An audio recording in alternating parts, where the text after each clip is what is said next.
Welcome to V3 news లక్ష్యం సమాజహితం. నేను media bulletin లో ముందుగా హెడ్లైన్స్ చూద్దాం. జగిత్యాల జిల్లా రాయికల్ పట్టణంలోని అంబేద్కర్ చౌరస్తా వద్ద MRPS నాయకుల నిరసన. అంబేద్కర్ నివాసంపై దాడి చేసిన దుండగులను తక్షణమే శిక్షించాలని డిమాండ్. కుత్బుల్లాపూర్ నియోజకవర్గం చింతల్లో CMR షాపింగ్ మాల్ ను ప్రారంభించిన MLA Vivekananda. CMR shopping mall దినదిన అభివృద్ధి చెందాలని ఆకాంక్ష. శంషాబాద్ ఎయిర్పోర్ట్ లో CISF ఆధ్వర్యంలో హరితహారం. పర్యావరణ పరిరక్షణ కోసం ప్రతి ఒక్కరూ కృషి చేయాలన్న CISF DIG MK సింగ్. వరంగల్లో కరోనా విజృంభిస్తున్న నేపథ్యంలో కఠిన నిబంధనలు. 6 గంటల నుండి సాయంత్రం 5 గంటల వరకు మాత్రమే వ్యాపారాలకు అనుమతి. వినుకొండలో వైఎస్ఆర్ కాంగ్రెస్ పార్టీ విలేకరుల సమావేశం. టీడీపీ కుల రాజకీయాలు చేస్తోందని మండిపాటు. డీటెయిల్స్ చూస్తే జగిత్యాల జిల్లా రాయికల్ పట్టణంలోని అంబేద్కర్ చౌరస్తా వద్ద MRPS నాయకులు నిరసన కార్యక్రమం చేపట్టారు. రాజ్యాంగ నిర్మాత డాక్టర్ బిఆర్ అంబేద్కర్ నివాసంపై దాడి చేసిన దుండగులను తక్షణమే శిక్షించాలని మహారాష్ట్ర ప్రభుత్వం ఈ విషయంపై స్పందించి తగు చర్యలు తీసుకోవాలని MRPS జిల్లా కన్వీనర్ దుమ్మల గంగారం అన్నారు. రాజ్యాంగ నిర్మాత అయిన అంబేద్కర్ రాసిన ఫలాలను అనుభవిస్తూనే దళిత ప్రజాప్రతినిధులు, ఎమ్మెల్యేలు, ఎంపీలు ఈ విషయంపై స్పందించకపోవడం జాతిద్రోహంగా పరిగణిస్తామని తెలిపారు. ఈ కార్యక్రమంలో పడిగల మల్లయ్య, సాయి కుమార్, భట్టు, నరేష్ తదితరులు పాల్గొన్నారు. రాజగృహంపై దుండగులు దాడి చేయడము, ఒక భారత రాజ్యాంగ నిర్మాత అయినటువంటి డాక్టర్ బిఆర్ అంబేద్కర్ గారి రాజగృహంపై దాడి చేయడం అంటే భారత రాజ్యాంగంపై దాడి చేసినట్టని మేము భావిస్తూ ఉన్నాం. అదేవిధంగా మరి భారతదేశంలో రాజ్యాంగాన్ని నిర్మించి అట్టడుగు వర్గాలకు, మరి మహిళలకు, పురుషులకు సమానత్వం తీసుకొచ్చినట్టు గొప్ప నాయకులు, గొప్ప సంఘ సంస్కర్త డాక్టర్ బిఆర్ అంబేద్కర్ గారు మరి వారి గృహంపై దాడి చేసి మరి దళితుల అస్తిత్వాన్ని, ఆత్మగౌరవాన్ని ఇవాళ అగ్రవర్ణాలు దెబ్బతీసే విధంగా కొన్ని వర్గాలు కుట్ర చేసి మరి అంబేద్కర్ రాజగృహంపై దాడి చేయించడం జరిగింది. దీన్ని తీవ్ర స్థాయిలో మరి దళితుల పక్షాన మేము ఖండిస్తూ ఉన్నాం. అదేవిధంగా ఇవాళ భారతదేశంలో మరి కేంద్ర రాష్ట్ర ప్రభుత్వాలు దళితులైనటువంటి అంబేద్కర్ గారిని మరి ఒక వివక్షతో చూస్తూ భారత రాజ్యాంగాన్ని రాసి మరి ఇవాళ ఐక్యరాజ్య సమితిని దీన్ని భారత అంబేద్కర్ గారి జయంతి దినోత్సవాలు జరుపుతున్న సందర్భంలో మరి భారతదేశంలో రాజకీయ నాయకులు, రాజకీయ పార్టీలు ఇవాళ కేంద్ర రాష్ట్ర ప్రభుత్వాలను నిర్లక్ష్యం వహిస్తూ మరి అంబేద్కర్ గారి వారసులను, అంబేద్కర్ ఇష్టలను అందరినీ మరి అవమానపరిచే విధంగా కేంద్ర రాష్ట్ర ప్రభుత్వాలు ఇలా మన్మద ముసుగులో మరి దాడి చేయిస్తూ ఉన్నారు. దీన్ని తీవ్రంగా మేము ఖండిస్తూ ఇప్పటికైనా అట్టడుగు వర్గాలకు మరి రాజకీయంగా, ఉద్యోగంగా అన్ని వర్గాల రిజర్వేషన్ కల్పించి ఇలా ఒక వార్డు నెంబర్ నుంచి, పంచాయతీ వార్డు నెంబర్ నుంచి మొదలు చేస్తే ఇలా పార్లమెంటు నెంబర్ దాకా ఇలా రిజర్వేషన్ ద్వారా మరి రాజకీయ పార్టీలో రాజకీయం చేస్తున్నటువంటి నాయకులు దీని మీద స్పందించకుండా మరి మనువాద శక్తులకు కాళ్ళొత్తుకుంటూ ఇలా దళిత వర్గాలను, అంబేద్కర్ను అవమానపరచడం అంటే నిజంగా ఇది ఒక భారతదేశాన్ని అవమానపరిచినట్టు. ఇలా ప్రతి రాజకీయ పార్టీ ఫలిత నాయకుడు అందరూ తలదించుకునే విధంగా చేసినటువంటి దుండుగులను అరెస్టు చేసి వారి మీద రాజద్రోహం కేసు వెంటనే కేసు నమోదు చేసి వారి మీద SC ST అత్యాచారం నిరోధక చట్టంలో కేసు చేసి ఉరిశిక్ష విధించాలని సందర్భంగా మేము డిమాండ్ చేస్తున్నాం. ఇప్పటికైనా కేంద్ర ప్రభుత్వం ఒక మనువాదవాదిగా ప్రభుత్వం నడుపుతుండ్రా మీరు? నాణ్యమైన వస్త్రాలు, సరసమైన ధరలతో ప్రజల మన్ననలను పొందుతున్న CMR షాపింగ్ మాల్ దినదిన అభివృద్ధి చెంది మరిన్ని షోరూంలను ప్రారంభించాలని కుత్బుల్లాపూర్ నియోజకవర్గ ఎమ్మెల్యే వివేకానంద అన్నారు. కుత్బుల్లాపూర్ నియోజకవర్గం చింతలో CMR షాపింగ్ మాల్ను ఎమ్మెల్సీ నవీన్తో కలిసి ఆయన ప్రారంభించారు.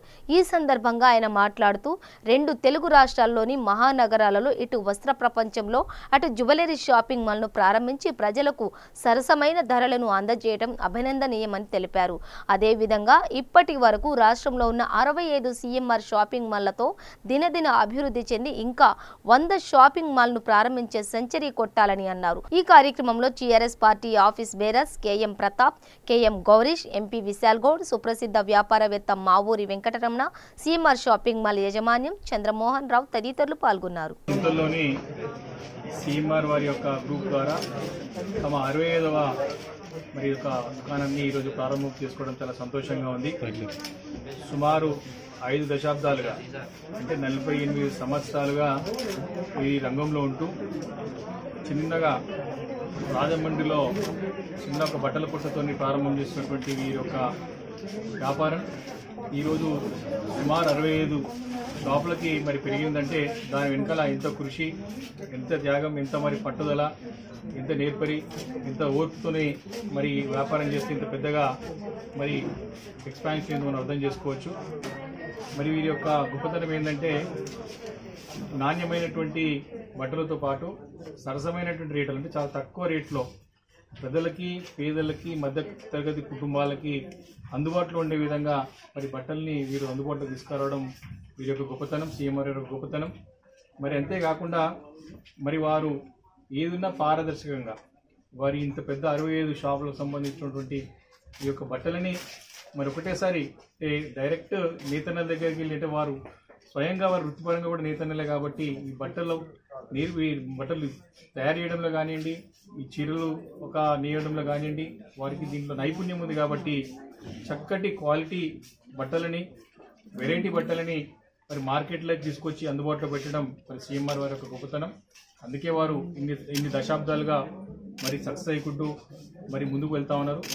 ఖచ్చితంగా ఈ చింతల్ షోరూమ్ కూడా 60 షోరూమ్లలో అది కూడా చాలా చక్కగా రాణిస్తుంది. పూర్తి నమ్మకం, విశ్వాసం నాలో ఉన్నది. వారికి ఖచ్చితంగా భవిష్యత్తులో ఈ 65 నుంచి త్వరలో సెంచరీ కూడా కొట్టాలి. ఎందుకంటే కరోనా వ్యక్తులు కొంచెం ఆయుష్ స్లో అయినాయి కాబట్టి రాబోయే రోజుల్లో భగవంతుని యొక్క ఆశీర్వాదంతో, అనుగ్రహంతో అన్నీ కూడా కష్టాలని దూరం అయిపోతాయి. ఈ CMR యొక్క తమ యొక్క ఏదైతే ఎక్స్పాన్షన్ ఉందో, ఏదైతే వారు ముందుకు కొనసాగుతున్నారో ఇంకా కూడా ముందుకు కొనసాగాలని చెప్పేసి కూడా ఆ భగవంతుని మనస్ఫూర్తిగా ప్రార్థిస్తూ CMR చింతల్ బ్రాంచ్ జ్యువెలరీతో పాటు ఈ యొక్క వస్త్ర దుకాణం తప్పకుండా సక్సెస్ అవుతుందని చెప్పి నమ్మకాన్ని నేను వ్యక్తం చేసుకుంటూ ఈ రాష్ట్ర వ్యాప్తంగా ఇక్కడనే సౌత్ ఇండియా మొత్తం కూడా సుమారు 10,000 మంది వాళ్ళ ఎంప్లాయీస్ పనిచేస్తారు. ఇంతమందికి ఉపాధి, ఉద్యోగ అవకాశాలు కూడా కల్పిస్తాను. ప్రత్యక్షంగా, పరోక్షంగా చాలామంది కూడా దీనిపై ఆధారపడతారు. కాబట్టి వీరు ఇంకా కూడా ఎక్స్పాండ్ కావాలని చెప్పేసి కూడా కోరుకుంటూ వారికి నా మనస్ఫూర్తిగా శుభాకాంక్షలు అభినందనలు తెలియజేసుకుంటూ, బెస్ట్ విషెస్ తెలియజేసుకుంటూ ఆ భగవంతుని మనస్ఫూర్తిగా ప్రార్థిస్తాను. ఇంకా చక్కగా వీరు ఎక్స్పాన్షన్ అయ్యి 100 షోరూమ్లకి పెరగాలని చెప్పేసి కూడా ఆశిస్తూ, ఆకాంక్షిస్తూ శుభాకాంక్షలు తెలియజేసుకుంటారు. శంషాబాద్ ఎయిర్పోర్ట్లో నోవోటల్ GMR ఎరేనా వద్ద CISF ఆధ్వర్యంలో హరితహారం కార్యక్రమాన్ని ఘనంగా నిర్వహించారు. ఈ కార్యక్రమానికి ముఖ్య అతిథిగా CISF DIG MK సింగ్తో పాటు ఇతర అధికారులు పాల్గొన్నారు.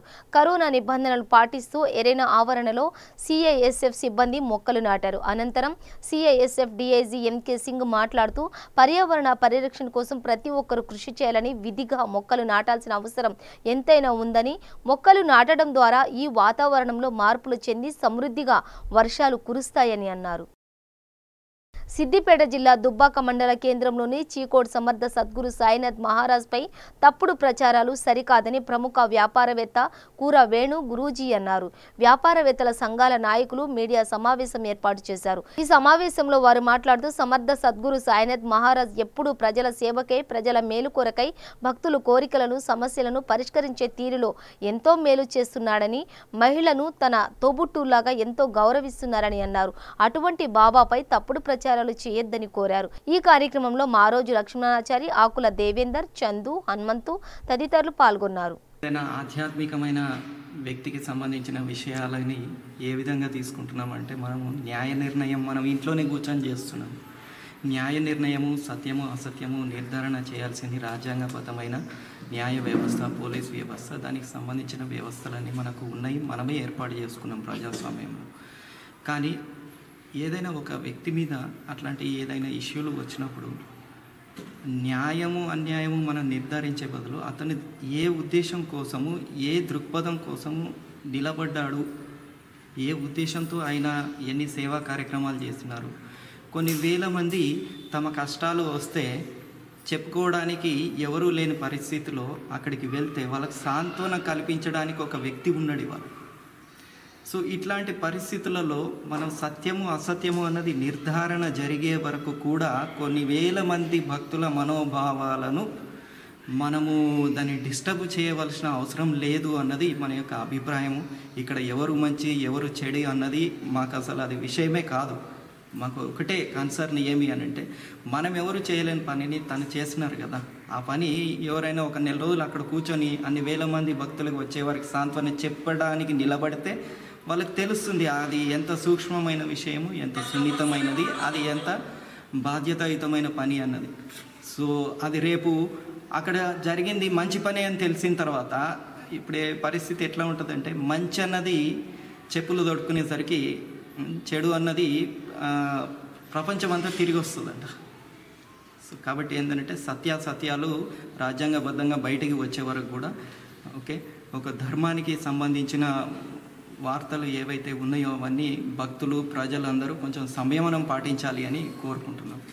వరంగల్ మహానగరంలో రోజురోజుకి కరోనా తీవ్రంగా విజృంభిస్తున్న సందర్భంగా ఈ నెల 15వ తేదీ నుండి ఆగస్టు 15వ తేదీ వరకు ఉదయం 6 గంటల నుండి సాయంత్రం 5 గంటల వరకు మాత్రమే షాప్స్ తెరిచి ఉంచాలని వర్తక వాణిజ్య సంఘాలు నిర్ణయించాయి. ఎవరైనా సమయపాలన పాటించనిచో వారికి మొదటిసారిగా 500 రూపాయల జరిమానా విధించడం జరుగుతుందని సంఘ సభ్యులు పేర్కొన్నారు. అలాగే షాప్కు వచ్చే కస్టమర్స్ మాస్క్ ధరించి షాప్కు వచ్చి కొనుగోలు చేయాలని విజ్ఞప్తి చేశారు. ఈ కార్యక్రమంలో అధ్యక్షులు వి రామకృష్ణ, ఉపాధ్యక్షులు ముక్తేశ్వర్, రవీందర్, నవీన్ తదితరులు పాల్గొన్నారు.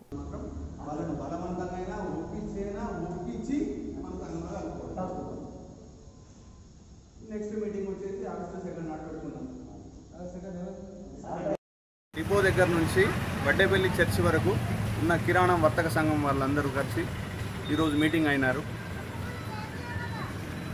కరోనా దృష్ట్యా ఉన్న కిరాణా వర్తక దుకాణం వాళ్ళందరూ ఉదయం 6 గంటల నుంచి సాయంత్రం 5 గంటల వరకు వ్యాపారం చేసుకొని తదుపరి టైం తర్వాత షాపులు బంద్ చేసుకోవాలని చెప్పి ఒక కమిటీ నిర్ణయం తీసుకున్నది. దీనికి అనుకూలంగా ఈ రోడ్లో ఉన్న దుకాణాలందరూ మద్దతు పలికినారు. దీని దృష్ట్యా షాప్ వాళ్ళందరూ ఒక యూనియన్ ఎన్నుకొని దానికి అధ్యక్షుడిని ఎన్నుకొని కార్యదర్శి సెక్రటరీని ఎన్నుకొని వాళ్ళు చెప్పిన ఆదేశాల ప్రకారం అందరం ఒకటే నిబద్ధతకై షాపులు బంద్ చేసి ఆ టైం ప్రకారం వెళ్తామని మా కార్యవర్గం నిర్ణయించింది. ఒకవేళ షాపులకి ఈ టైమింగ్ అంటే ఈ అమలు ఈ షాపులు బంద్ చేయడం తీయడం అనే టైమింగ్ జూలై 15వ తారీఖు నుంచి అమల్లోకి వస్తుంది. కావున మా ఏరియాలో ఉన్న కస్టమర్లందరూ మా కోరికను మన్నించి మా టైమింగ్ను అర్థం చేసుకొని మాతో సహకరించగలరని మనకి. నగర్లో వచ్చినాయి, వడ్డేపల్లి చర్చి కాడ కూడా వచ్చినాయి కాబట్టి మేమందరం కలిసి ఒక నిర్ణయానికి వచ్చినాం. కేసులు పెరిగినాయి కాబట్టి కేసులు తగ్గించడం కోసం టైమింగ్ కిరాణా షాపుల టైమింగ్స్ కూడా తగ్గించినాం. ఉదయం 6 గంటల నుంచి సాయంత్రం 5 గంటల దాకా అనుకున్నాం. 15వ తారీఖు నుంచి ఇది అమలు అవుతుంది. 6 గంటల తర్వాత ఎవరైనా షాపులు తీస్తే వాళ్ళకి కఠినమైన చర్యలు ఉంటాయి, మళ్ళీ ఫైన్స్ ఉంటాయి. ఫైన్స్ 500 రూపాయలు, 1000 రూపాయలు, 1500 దాకా ఉంటుంది. కమిటీ నిర్ణయించింది, దాని ప్రకారం తీసుకుంటాం. దగ్గర నుంచి వచ్చేపల్లి చర్చి దాకా ఉన్న కిరాణా షాపులు అందరూ కలిసి ముందర షాపును నీట్గా ఉంచుకోవాలి, అందరూ శానిటైజర్స్ వాడాలి, వచ్చిన కస్టమర్కి మాస్క్ ఉంటేనే సామాన్ వేయాలి. అందరూ వచ్చిన కస్టమర్లకి కూడా శానిటైజర్ చేసిన తర్వాతనే లోపలికి రానిచ్చి వాళ్ళకి అడిగిన సామాను ఇవ్వాలి కదా. సాయంత్రం 6 తర్వాత ఎవరైనా షాపులు తీసిన వల్ల మన షాపు వాళ్ళు అందరం కలిసిపోయి మన యూనియన్ నిర్ణయించిన అమౌంట్ ఫైన్ వేయగలదు. మన అడవుల ప్రాధాన్యత తెలియజేస్తూ తయారవుతున్న నిజాంపట్నం మెగదారమ్మ గుడి వద్ద షార్ట్ ఫిలిం మొదటి స్నాప్ను స్థానిక ప్రజాప్రతినిధులు మాజీ సర్పంచ్ మోపిదేవి హరినాథ్ బాబు పాల్గొని ప్రారంభించారు. ఈ షార్ట్ ఫిలింకి బొమ్మిడి ఆర్య దర్శకత్వం వహిస్తున్నారు. షూటింగ్ ప్రారంభం సందర్భంగా హరినాథ్ బాబు మాట్లాడుతూ తీర ప్రాంతంలో నైపుణ్యం ఉన్న యువత చాలా మంది ఉన్నారని, సమాజానికి ఉపయోగపడే విధంగా షార్ట్ ఫిలిం నిర్మించాలని అన్నారు. దీనిలో కథానాయకులు కొల్లాటి శివాజీ, కోకిలిగడ్డ మనోజ్ నటిస్తున్నారు. నిజాంపట్నంలో ఈ తీర ప్రాంతంలో ఉన్నటువంటి కళాకారులను ప్రోత్సహించే విధంగా నా ఆర్య దర్శకత్వంలో triple creations Saikam Nagaraju banner పైన ఈ యొక్క ఒక కొత్త సినిమా షార్ట్ ఫిల్మ్ని నిర్వహించబోతున్నాం. ఇది పూర్తిగా తీర ప్రాంతంలో ఉన్నటువంటి ప్రజలకు ఏదైతే సముద్ర తీర ప్రాంతాల్లో ఉన్నటువంటి మడాడులు ఏవైతే ఉన్నాయో వాటిని కాపాడుకోవడం కోసం వాటి వల్ల ప్రజలకు వచ్చేటువంటి ఉపయోగాలు తెలియజేయడం ఈ షార్ట్ ఫిల్మ్ యొక్క సారాంశం. ఈ రేపల్లి నియోజకవర్గ ప్రజలందరూ కూడా ఈ షార్ట్ ఫిల్మ్ని ఆదరించి మాకు ప్రోత్సహించాలని చెప్పేసి కోరుకుంటున్నాం. సిపిఐ ఆధ్వర్యంలో జిల్లా వ్యాప్తంగా జూలై 12, 13, 14 తేదీల్లో పట్టణాల్లో 1 సెంటుకు బదులు 2 సెంట్లు ఇళ్ల స్థలాలు ఇవ్వాలని, గ్రామాల్లో సెంటున్నరకు బదులు 3 సెంట్లు ఇవ్వాలని డిమాండ్ చేస్తూ ఆందోళన కార్యక్రమాలు నిర్వహించడంలో భాగంగా గుంటూరు నగర సమితి ఆధ్వర్యంలో సిపిఐ కార్యాలయం మల్లయ్య లింగం భవన్లో సిపిఐ నాయకులు, కార్యకర్తలు నిరసన దీక్షలు చేపట్టారు. ఈ దీక్షలను సిపిఐ జిల్లా కార్యదర్శి జంగాల అజయ్ కుమార్ ప్రారంభించారు. దీక్షలో సిపిఐ నగర కార్యదర్శి కోట మల్యాద్రి, సిపిఐ నగర కార్యవర్గ సభ్యులు ఆకిటి అరుణ్ కుమార్, నాయకులు రాగం నాగరాజు, వీరయ్య తదితరులు పాల్గొన్నారు. ఈ సందర్భంగా అజయ్ కుమార్ మాట్లాడుతూ జిల్లాలో ఈ నెల 12వ తేదీన దీక్షలు, 13వ తేదీన సచివాలయంలో వినతి పత్రాలు ఇచ్చే కార్యక్రమం, 14వ తేదీ సచివాలయం వద్ద ధర్నా కార్యక్రమాలు నిర్వహిస్తున్నామని, రాష్ట్ర ప్రభుత్వం అర్హులైన వారందరికీ ఇళ్ల స్థలాలు, ఇళ్లు ఇవ్వాలని ఆయన కోరారు. ఈ రోజున జిల్లాలో ఉన్నటువంటి అన్ని నియోజకవర్గాల్లో, పట్టణాల్లో 1 సెంటు బదులు 2 సెంట్లు ఇవ్వాలని, గ్రామాల్లో సెంటున్నర బదులు 3 సెంట్లకు ఇవ్వాలని డిమాండ్ చేస్తూ జిల్లా వ్యాపితంగా అన్ని నియోజకవర్గాల్లో ఈ కార్యక్రమం జరుగుతూ ఉంది. జిల్లా అంతటా దీక్షా కార్యక్రమాలని అన్ని నియోజకవర్గాల్లో నిర్వహిస్తూ ఉన్నాం. అందులో భాగంగా గుంటూరు నగరంలో నగర సమితి ఆధ్వర్యంలో ఈ రోజున దీక్షలు నిర్వహిస్తూ ఉన్నారు. అలాగే రేపు జిల్లాలో ఉన్నటువంటి అన్ని ప్రాంతాల్లో, నగరంలో అన్ని సచివాలయాల దగ్గర రిప్రజెంటేషన్స్ ఇచ్చే కార్యక్రమం రేపు ఉంటుంది. అలాగే ఎల్లుండు సచివాలయాల దగ్గర పట్టణాల్లో సెంటుకు బదులు 2 సెంట్లు ఇవ్వాలని, గ్రామాల్లో 3 సెంట్ల స్థలం ఇవ్వాలని అన్ని చోట్ల సచివాలయాల దగ్గర ధర్నా కార్యక్రమాలని నిర్వహించబోతూ ఉన్నాం. ఈ రాష్ట్ర ప్రభుత్వం ఇప్పటికీ అనేక సార్లు చెప్పినప్పటికీ అనేక రూపాల్లో రిప్రజెంటేషన్స్, ఆందోళన కార్యక్రమాలు నిర్వహించినప్పటికీ ఈ రాష్ట్ర ప్రభుత్వం ఏమాత్రం దాని గురించి ఆలోచించకుండా తాను పట్టిన కుందేలకు 3 కాళ్ళు అన్నట్టుగా సెంటున్నర పట్టణాల్లో, గ్రామాల్లో ఇచ్చేటటువంటి పద్ధతుల్లోనే దానికి కావలసిన ప్రణాళికలు సిద్ధం చేస్తూ ఉన్నారు. ఇది ఏమాత్రం సరైనటువంటి చర్య కాదు. పట్టణాల్లో కనీసం 2 సెంట్లు ఇవ్వాలి, గ్రామాల్లో 3 సెంట్లు ఇవ్వాలి. అలాగే సిపిఐగా మరొక పెద్ద డిమాండ్ కూడా చేయడం అనేది జరిగింది.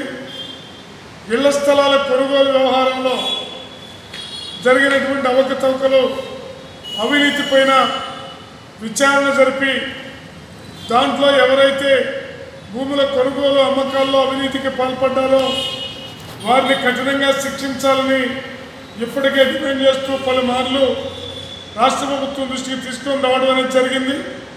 దానిపైన కూడా ఈ రాష్ట్ర ప్రభుత్వం తగిన పద్ధతుల్లో స్పందించకపోతే ఈ 2 అంశాల మీద మా ఆందోళన కార్యక్రమాల్ని తీవ్రతరం చేస్తామని ఈ సందర్భంగా హెచ్చరిస్తా ఉన్నాం.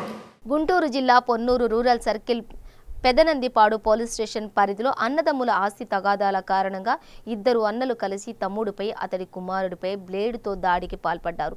గాయపడ్డ వారిని గుంటూరు జీజీహెచ్కి తరలించారు.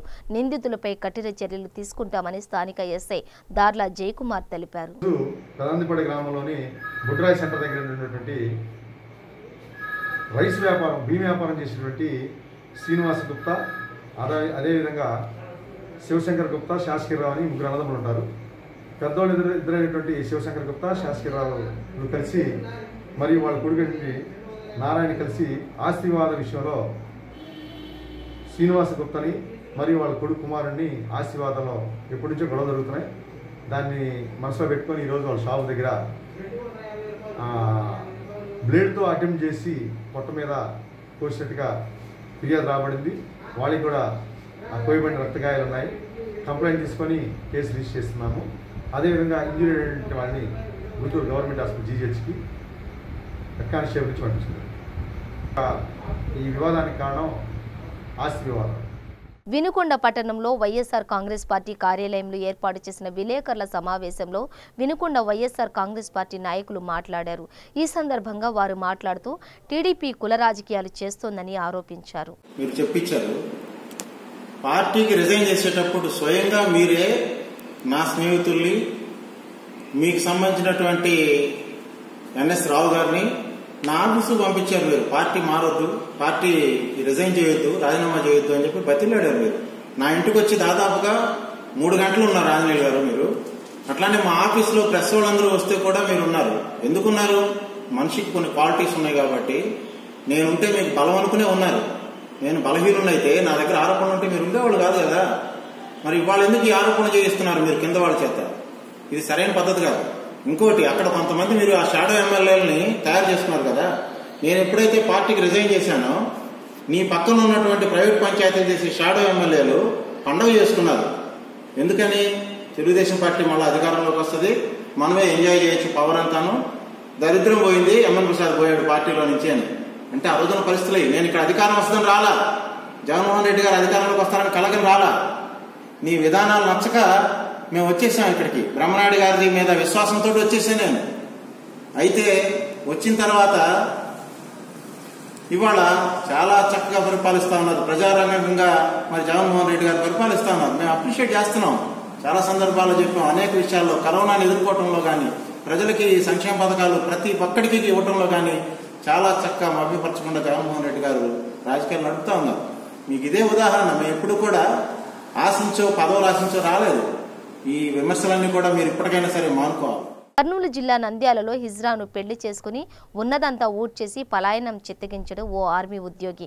దీంతో తమ సహచరికి జరిగిన మోసంపై హిజ్రాలంతా కలిసి తాలూకా పోలీస్ స్టేషన్లో ఫిర్యాదు చేశారు. దీనిపై విచారణ జరిపిన పోలీసులు కీచక ఆర్మీ ఉద్యోగిపై కేసు నమోదు చేశారు. నిందితుడిని త్వరలోనే పట్టుకుని కఠినంగా శిక్షిస్తామని తెలిపారు పోలీసులు. చాలా ఇది కానీ అదే ఒక ఆర్మీ వాడే మా జీవితం ఇట్లా నాశనం చేసినాడు. నాతో ఫస్ట్ నన్ను చనువుగా ఉండి తర్వాత నన్ను ప్రేమిస్తున్నానని చెప్పి పెళ్ళి మాట చెప్పి పెళ్ళి చేసుకొని నన్ను కట్టేసి నన్ను ఒక ముస్లింగా మార్చి నన్ను ఇప్పుడు వేధింపులకు పెళ్ళైన తర్వాత అతన్ని మళ్ళీ రెండో పెళ్లి చేసుకొని వాళ్ళ ఇంట్లో వేధింపులు బాధలు తట్టుకోలేక నేను ఇంట్లో నుంచి బయటకు వచ్చి నన్ను ఈ పరిస్థితికి తీసుకొచ్చినాడు. అందుకనే అతన్ని నమ్మి నేను కూడా 20 లక్షలు డబ్బు పెట్టినాను. బ్యాంక్ అకౌంట్లో కూడా అక్కడ జైపూర్ వెళ్ళి నేను డాన్సర్ అంటే జైపూర్లో నుంచి కూడా వాళ్ళ అకౌంట్లో వేసేసినాను. మళ్ళీ 12 తులాల బంగారు వాళ్ళని నమ్మి ఇచ్చినాను. 6 కేజీల వెండి వాళ్ళకే ఇచ్చినాను. ఇక్కడ శ్యామ్ కాల్వ దగ్గర షెడ్ ఉంది. ఆ షెడ్ కూడా నేనే కట్టించింది. వాళ్ళకి ఇల్లు లేకుంటే పక్కన కోవా కంపెనీ దగ్గర ఉంటే అద్దె ఇంట్లో ఉంటే వాళ్ళు అద్దె ఇల్లు అని నాకు చెప్పినారు. నాకు అంత మాత్రమే తెలుసు. అందుకని సొంత ఇల్లు కావాలని చెప్పేసి నేను పట్టుబట్టడంతో ఆ అబ్బాయి కూడా వచ్చి సరే అని అక్కడ ఇల్లు కట్టించుకున్న తర్వాత అతని పని అంతా అయిపోయిన తర్వాత నన్ను మోసగించి నన్ను ఇట్లా చేసి ఈరోజు నాటి వీధిలో నన్ను నిలబెట్టినాడు. మీకు ఈ విషయంలో ఏం కావాలని కోరుకుంటున్నావు? నాకు అతనిది అయితే నాకు ₹1 అతనిది కావాలని నేను ఆశించను. నేను ఇచ్చిన డబ్బులు 20 లక్షల డబ్బులు, నా 12 తులాల బంగారు, 6 కేజీల వెండి నాకు తిరిగి ఇచ్చేస్తే ఇలాంటి పరిస్థితి ఇంకొకరికి రాకుండా ఉండాలని మేము దయచేసి చెప్తున్నాము. ఎందుకంటే ఆమె రూపాయి పోగు చేసి సంపాదించుకొని నమ్మి ఆయన చేతిలో పెట్టింది కాబట్టి ఆమెకు న్యాయం జరగాలని మనస్ఫూర్తిగా కోరుకుంటున్నాం మా సంఘం తరఫున. ఇలాంటి వాళ్ళు మమ్మల్ని చాలా మందిని మోసం చేస్తారు. కానీ ఏం చేయాలో మాకు తోడనేది ఉండాలి కాబట్టి మేము ముందుకు పోతాము. మాకు న్యాయం జరిగితే చాలు. మాకు ఈరోజు ఎం స్వప్న అని చెప్పేసి ఒక అమ్మాయి ట్రాన్స్జెండర్ మన అబండం తండ నుంచి మన స్టేషన్ రావడం జరిగింది. ఈ అమ్మాయి చెప్పిన విషయం ఏంటంటే గత 4 సంవత్సరాల నుంచి షేక్ మాలిక్ బాషా అని చెప్పేసి ఒక అబ్బాయి ఆర్మీలో పనిచేస్తూ ఉంటారు మన నంద్యాల టౌన్. అతను ఈ అమ్మాయిని మ్యారేజ్ చేసుకొని ఈ అమ్మాయితో బంగారు మరియు డబ్బులు సుమారు ఇప్పించుకొని నంద్యాలలోనే ఒక స్థలం కొనుక్కొని దాన్ని ఇల్లు కట్టించుకొని తర్వాత ఆ అబ్బాయి ఈ అమ్మాయిని నమ్మించి మోసం చేసి ఇంకో మ్యారేజ్ చేసుకున్నాడు. అమ్మాయిని చేసుకున్న తర్వాత ఇప్పుడు ఈ అమ్మాయిని చూసుకోకుండా సరిగ్గా చూసుకోకుండా బయటకు పంపించేసి ప్రజెంట్ అతను ఆర్మీలో ఉన్నాడు. ఇప్పుడు డబ్బులు అనేది పోతే ఆ అమ్మాయిని సంపదాన్ని బెదిరించాలని చెప్పేసి మాకు కంప్లైంట్ చేయడం జరిగింది. దాని మేరకు మేము అతని భార్య మరియు వాళ్ళ చెల్లెలు ఒక అమ్మాయి మన ఎక్సైజ్ పోలీస్ స్టేషన్లో బాణపల్లి పనిచేస్తుంది. ఆ అమ్మాయి మీద మరియు ఇంకా కొంతమంది మీద కేసు కట్టడం జరిగింది. తర్వాత వాళ్ళందరినీ విచారించి కోర్టు ముందు హాజరు. ప్రొద్దుటూరు అమృతనగర్ బైపాస్లో గుర్తు తెలియని వాహనం ఢీకొని వ్యక్తి ప్రాణాలు కోల్పోయాడు. ప్రొద్దుటూరు భగత్ సింగ్ కాలనీ 2వ వీధికి చెందిన ప్రసాద్ సంచుల వ్యాపార నిమిత్తం అమృతనగర్కు వెళ్లి వస్తుండగా అతివేగంతో గుర్తు తెలియని వాహనం తగలడంతో అక్కడికక్కడే మృతి చెందాడు. ప్రసాద్ గతంలో భగత్ సింగ్ కాలనీ పంచాయతీ బోర్డులో బిల్ క్లర్క్గా విధులు నిర్వహించేవాడని సమాచారం. బులెటిన్ ముగించే ముందు హెడ్లైన్స్ మరోసారి. జగిత్యాల జిల్లా రాయికల్ పట్టణంలోని అంబేద్కర్ చౌరస్తా వద్ద ఎంఆర్పీఎస్ నాయకుల నిరసన. అంబేద్కర్ నివాసంపై దాడి చేసిన దుండగులను తక్షణమే శిక్షించాలని డిమాండ్. కుత్బుల్లాపూర్ నియోజకవర్గం చింతల్లో సీఎంఆర్ షాపింగ్ మాల్ ను ప్రారంభించిన MLA Vivekananda. CMR shopping mall దినదిన అభివృద్ధి చెందాలని ఆకాంక్ష. శంషాబాద్ ఎయిర్పోర్ట్ లో సిఐఎస్ఎఫ్ ఆధ్వర్యంలో హరితహారం. పర్యావరణ పరిరక్షణ కోసం ప్రతి ఒక్కరూ కృషి చేయాలన్న సిఐఎస్ఎఫ్ డీఐజీ ఎంకే సింగ్. వరంగల్లో కరోనా విజృంభిస్తున్న నేపథ్యంలో కఠిన నిబంధనలు. 6 గంటల నుండి సాయంత్రం 5 గంటల వరకు మాత్రమే వ్యాపారాలకు అనుమతి. వినుకొండలో వైఎస్ఆర్ కాంగ్రెస్ పార్టీ విలేకరుల సమావేశం. టీడీపీ కుల రాజకీయాలు చేస్తోందని మండిపాటు. ఇవి బులెటిన్ విశేషాలు. మరింత సమాచారం కోసం చూస్తూనే ఉండండి V3 న్యూస్. లక్ష్యం సమాజహితం.